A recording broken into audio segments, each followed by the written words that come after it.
টি-20 captain Liton উনি কয়েকদিন আগে একটি বিস্ফোরক মন্তব্য করেছেন। এমনকি উনি উল্লেখ করেছিলেন যে ওনার হাতে যে দলটা তুলে দেওয়া হচ্ছে সে দল সম্পর্কে ওনার কোনো ধারণা নেই, এমনকি ওনার কোনো গ্রহণযোগ্যতা বা চাওয়া পাওয়া আছে কি না এটারও কোনো কিন্তু গুরুত্ব দেওয়া হয়নি। অর্থাৎ লিটন ক্যাপ্টেন হলেও তিনি যখন একটা দল তার হাতে দেওয়া হবে তখনই কেবল তিনি জানবেন যে কাদেরকে দলে রাখা হয়েছে। এই মন্তব্য করার পরে কিন্তু ক্রিকেট পাড়ায় ব্যাপকভাবে একটি গুঞ্জন শুরু হয়েছিল যে তাহলে কি লিটনকে পুতুল ক্যাপ্টেন হিসেবে রাখা হয়েছে, লিটন কি সত্যিকার অর্থে স্বাধীনভাবে কাজ করতে পারছে না। এটা নিয়ে কিন্তু মাঠের খেলার আগেই একটা উত্তাপ ছড়িয়েছিল ক্রিকেট আঙ্গনে। আয়ারল্যান্ডের বিপক্ষে টি-20 সিরিজের জন্য যে দল ঘোষণা করে সেখানে শামীম হোসেন পাটোয়ারিকে বাদ দেওয়া হয়েছে, আর তাকে বাদ দেওয়া প্রসঙ্গে সংবাদ সম্মেলনে অভিযোগ তোলেন অধিনায়ক লিটন দাস। তিনি দাবি করেন তার মতামত না নিয়েই দল থেকে বাদ দেওয়া হয়েছে শামীমকে। লিটন এদিন প্রশ্নও তোলেন দল নির্বাচনের প্রক্রিয়া নিয়েও।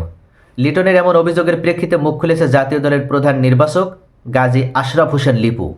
দেশের একটি গণমাধ্যমকে দেওয়া সাক্ষাৎকারে লিপু দাবি করেন লিটন দাসের সঙ্গে কথা বলেই শামীমকে বাদ দেওয়া হয়েছে।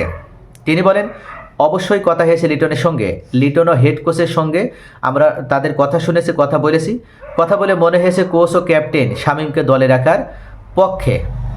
কোচ অধিনায়ক চাওয়ার পরও কেন শামীমকে দলে রাখা হয়নি সে জবাবও দিয়েছেন প্রধান নির্বাচক। তিনি মনে করেন দল নির্বাচনের চূড়ান্ত ক্ষমতাটা নির্বাচকদেরই।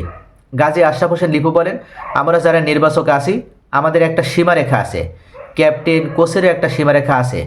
I think we are the supreme authority the সিলেকশনের ব্যাপারে আমরা যেটা ভালো মনে করি তাই করি। আর এক্ষেত্রে নির্বাচক হিসেবে যদি তাদের এই স্বাধীনতা না থাকে তাহলে নির্বাচক রাখার দরকার কি? এক্ষেত্রে তো কোচ এবং ক্যাপ্টেন তারাই তো এই দায়িত্ব পালন করতে পারে বলে তিনি মনে করেন।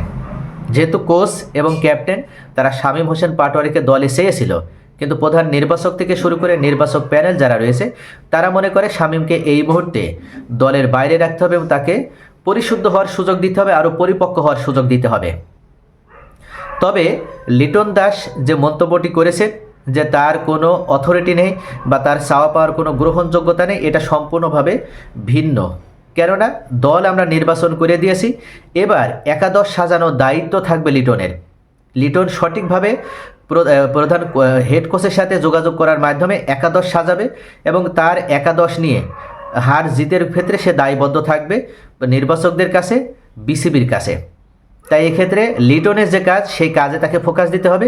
সে অযথা নির্বাচন কেন্দ্রিক বিষয় নিয়ে যদি এ ধরনের কোনো বিস্ফোরক মন্তব্য করতে থাকে তাহলে এতে ক্রিকেট আঙ্গনে উত্তাপ ছড়াবে এবং সে নিজেই নিজের ইমেজ নষ্ট করবে। তাই গাজী আশরাফ হোসেন লিপু যে কথাটা বলেছেন এটা সম্পূর্ণভাবে সঠিক। নির্বাচকদের কাজ নির্বাচকদের করতে দিতে হবে, ক্যাপ্টেনের কাজ আলাদাভাবে ভাগ করা রয়েছে, ক্যাপ্টেন তার জায়গায় সে তার কাজ করবে। আশা করি ভিউয়ার্স বুঝতে পেরেছেন যে লিটনের উদ্দেশ্য, লিটনের বক্তব্যটা ছিল সম্পূর্ণভাবে একটা বিচ্ছিন্ন ঘটনা। তার এই বক্তব্য এটা সে নিজে থেকে ক্ষুব্ধ হয়ে দিলেও এতে ক্রিকেটের বা বিসিবি বোর্ডের দায়িত্বশীল যারা তাদের কিছু যায় আসে না, তারা তাদের সঠিক কাজটি করেছে।